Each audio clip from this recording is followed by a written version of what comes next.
quero tratar de um tema empolgante, mais que vencedores.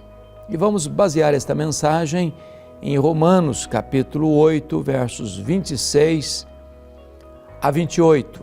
Vamos ouvir a leitura deste texto. Também o Espírito, semelhantemente, nos assiste em nossa fraqueza, porque não sabemos orar como convém. Mas o mesmo Espírito intercede por nós sobremaneira, com gemidos inexprimíveis. E aquele que sonda os corações sabe qual é a mente do Espírito, porque segundo a vontade de Deus é que ele intercede pelos santos. Sabemos que todas as coisas cooperam para o bem daqueles que amam a Deus, daqueles que são chamados segundo o seu propósito. O que eu tenho para lhe dizer não é uma mera hipótese. É um fato incontroverso. E o fato é este: nem todas as pessoas que sonham, desejam ou planejam vencer na vida, vencem na vida. Isso é um fato absoluto. Eu quero ilustrar esse fato trazendo à sua memória esclarecida a saga esportiva brasileira. Era o ano de 1950, a quarta edição da Copa Mundial de Futebol. E o Brasil hospeda esta quarta edição da Copa Mundial de Futebol como forte candidato a sagrar-se campeão do mundo. Para não frustrar a expectativa, o Brasil enfrenta o México, abrindo aquele certame no Maracanã, construído para aquela finalidade. E goleia o México por 4-0. Depois vem para São Paulo e empata com a Suíça por 2-2. Em seguida, ganha da então Iugoslávia por 2-0, classificando-se para a fase seguinte. E a partir daí o Brasil se transforma no grande fenômeno do futebol mundial, porque vai para a segunda fase e goleou a Suécia por 7-1. Em seguida, goleou a Espanha por 6-1. E no dia 16 de julho de 1950, o Brasil entra no Maracanã com 198 mil torcedores, dependendo apenas de um empate com o Uruguai para sagrar-se campeão do mundo. Em todo o Brasil se celebrava antecipadamente a vitória. Nas ruas, nas praças, as bandeiras eram desfraldadas. O Brasil entrou em campo e fez 1-0 no primeiro tempo. Quase volta para o segundo tempo com a faixa de campeão no peito. Mas quando começa o segundo tempo, o Uruguai empatou o jogo. Mas o Brasil ainda era o campeão do mundo. Mas antes da partida encerrar, o Uruguai fez 2-1. E o Maracanã cobriu-se de silêncio. E a nação brasileira de lágrimas. A expectativa de vitória transformou-se em derrota amarga e fatídica. Eu preciso dizer a você, entretanto, que este não é o destino dos filhos de Deus. Nós não temos apenas expectativas de vitória, nós temos garantia de vitória. Esse texto que nós acabamos de ouvir, ele trata desta verdade e enseja-nos 3 verdades magnas que passo agora a expor a você. A primeira é a assistência na fraqueza. O verso 26 diz: também o Espírito semelhantemente nos assiste em nossa fraqueza, porque não sabemos orar como convém. Vale destacar que nós não somos vencedores porque somos fortes, mas apesar de sermos fracos. Eu gosto muito de ler, sempre gostei, e praticamente toda semana eu estou visitando as livrarias, normalmente nos aeroportos, para ver as novidades que estão saindo. A maioria dos livros que você encontra são livros de autoajuda.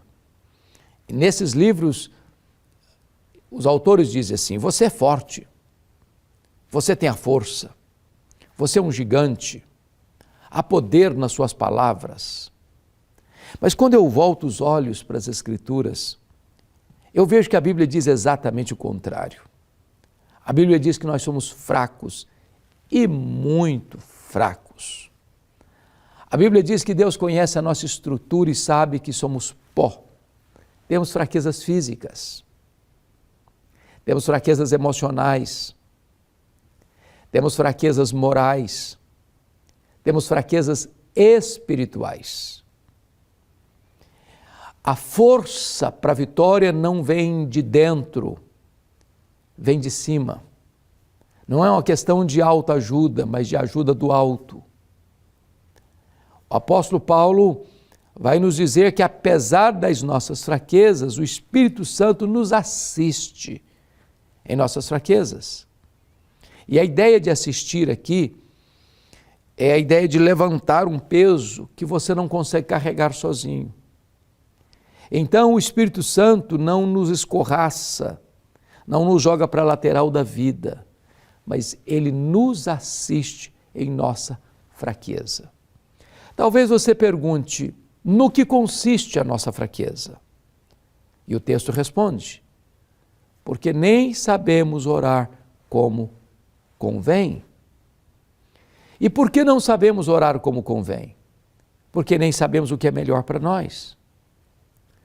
Muitas vezes nós pedimos para Deus uma pedra pensando que estamos pedindo um pão, ou pedimos para Deus uma cobra pensando que estamos pedindo um peixe.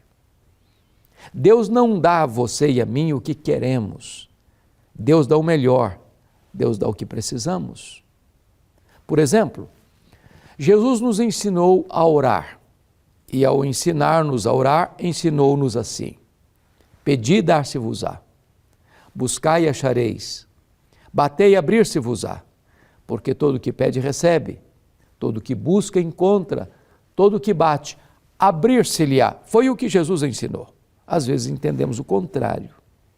Às vezes entendemos assim, todo o que pede, recebe o que pede. Não, isso Jesus nunca ensinou. Isso não está na Bíblia. Ai de nós, se estivesse na Bíblia assim. Nós não sabemos pedir como convém. Nós não enxergamos no escuro. Nós não enxergamos na curva. Nós não sabemos o que está lá no final da linha.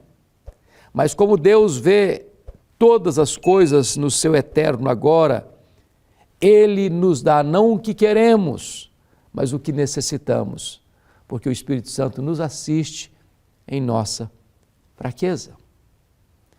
Mas em segundo lugar, nós somos mais que vencedores, não apenas por causa da assistência na fraqueza, mas também por causa da intercessão na necessidade. O verso 26 prossegue e diz assim: mas o mesmo Espírito intercede por nós sobremaneira com gemidos inexprimíveis. Veja você que dentro da Trindade nós temos dois intercessores. Nós temos Jesus, o nosso intercessor legal. Ele é o advogado justo. Por exemplo, a Bíblia diz: quem tentará acusação contra os eleitos de Deus? É Deus quem os justifica. Quem os condenará? É Cristo Jesus quem morreu, ou antes quem ressuscitou, o qual está à destra de Deus e intercede por nós. Sempre que chega uma acusação contra você diante do tribunal de Deus, Jesus, o seu advogado, o justo, o seu grande sumo sacerdote, se levanta para defender você e diz: Pai, por esse pecado que esta está sendo acusado, eu morri na cruz, eu verti meu sangue. Este que está sendo acusado está quites com a tua lei, está quites com a sua justiça. Todo aquele que está em mim não tem mais nenhuma condenação sobre ele. Estamos guardados pela intercessão do nosso Jesus amado, o advogado, o justo. Mas temos também um segundo intercessor na Trindade, que é o Espírito Santo. É o intercessor existencial. Ele ora por você, em você, ao Deus que está sobre você. A pergunta é: como o Espírito Santo intercede por nós? De três maneiras. Primeiro, de forma intensa, ele intercede por nós sobremaneira. É a mesma ênfase de João 3,16, porque Deus amou o mundo de tal maneira. Segundo lugar, ele intercede por nós de forma agônica, com gemidos inexprimíveis. Um gemido é uma expressão tão profunda de dor que você não consegue articular em palavras. Mas o Espírito Santo é Deus e Ele conhece todas as línguas, todos os idiomas, todos os dialetos, de todos os povos, de todos os tempos. Ele conhece a língua dos anjos e a língua dos homens, a língua do céu e a língua da terra. E quando Ele está intercedendo por você, em você, ao Deus que está sobre você, Ele não encontra sequer uma língua, nem no céu, nem na terra, e por isso Ele geme com gemidos inexprimíveis. Mas em terceiro lugar, o Espírito Santo intercede por você de forma eficaz, porque o verso 27 diz: e aquele que sonda os corações sabe qual é a mente do Espírito, porque é segundo a vontade de Deus é que Ele intercede pelos santos. Em outras palavras, se nós não sabemos orar como convém, o Espírito Santo sabe. Ele não desperdiça nenhuma oração por você, em você, ao Deus que está sobre você. Ele sempre intercede por nós, alinhado com a boa, agradável e perfeita vontade de Deus. Mas agora, eu quero partilhar com você a terceira razão porque somos mais do que vencedores. Primeira, assistência na fraqueza. Segundo, intercessão na necessidade. Terceiro, convicção na adversidade. No verso 28 ele diz: sabemos que todas as coisas cooperam para o bem daqueles que amam a Deus, daqueles que são chamados segundo o seu propósito. Esta palavra sabemos é um termo exato, oriundo da matemática. Aqui não é a linguagem da conjectura hipotética, mas da certeza experimental. Sabemos. E sabemos o quê? Que algumas coisas, que as melhores coisas, não, que todas as coisas cooperam para o bem daqueles que amam a Deus. Bom, mas o que Paulo não está dizendo? Paulo não está dizendo que todas as coisas que acontecem com você são coisas boas. Você é um cristão e você, como cristão, fica doente, perde o emprego, bate carro, enfrenta dificuldades na família, enterra os seus entes queridos. Coisas ruins acontecem conosco. Vivemos num mundo exposto a tantos riscos e perigos. Portanto, não é o que Paulo está dizendo, que tudo que vai acontecer com você são coisas boas. Nem Paulo está dizendo que as coisas vão se encaixando naturalmente, como que num jogo de coincidência. Nem Paulo está dizendo que todas as coisas boas acontecem, ou todas as coisas cooperam para o bem de todas as pessoas. Quem semeia vento, colhe tempestade. Mas se você ama a Deus, as mãos de Deus dirigem o seu destino. Se você não consegue compreender o que Deus está fazendo, você pode compreender Deus. Ele é seu Pai e Ele é soberano e Ele trabalha por você e não contra você. Na verdade, agora talvez nós olhemos para a vida como alguém olhando um bordado pelo avesso. As linhas estão soltas, desconexas, não há harmonia nem beleza. Mas se você olhar do lado direito, na perspectiva de Deus, as coisas sempre vão se encaixar, porque Deus está trabalhando por você, para o seu bem. Na verdade, mesmo que a providência seja carrancuda, a face de Deus é sorridente. Nós somos mais do que vencedores. Deus não apenas está determinado em nos levar para a glória, mas em transformar-nos à imagem do Rei da Glória. Deus está trabalhando em nós, esculpindo em nós a beleza de Cristo.